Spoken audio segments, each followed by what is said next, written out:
morning. Today is March 13, 2025.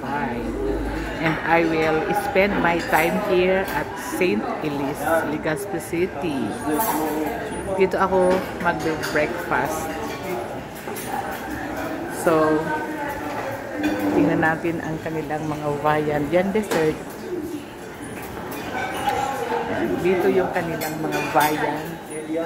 So, mayroon silang steamed rice, garlic rice, pansit bato, buttered mixed vegetables, sweet sour fish, chicken afritada, pork longganisa, saka yung kanilang soup. Bahala ka na kumuha.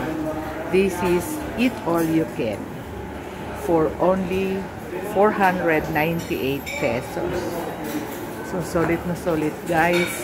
Ang 498 pesos mo dito. Ayan. Kanilang oven toaster, may bread, kaya ng mga palaman. Ayan. Dito yung juice nila.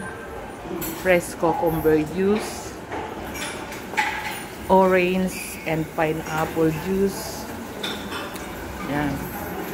Tapos, pwede ka pa magpaluto. Meron pang pancake. Hindi pa ako nakakakuha niyan.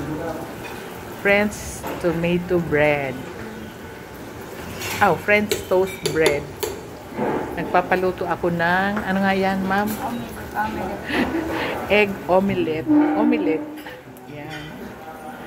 Para sa aking breakfast. Ang dami, parang di ko na yan maubos. Hindi ko na yata yan maubos. Ang dami. Konti-konti lang. So, from 6:30 to 9:30. Dito ako. Isabay ko ng aking last. Hindi na ako kakain ng last. Dito na ako maglalast. Diretso breakfast.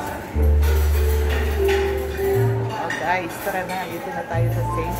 Elise, Legazpi City. Rizal Street. Bye-bye. Legazpi City. Hey guys, let us enjoy our breakfast for today. Lucky number 30. Bye!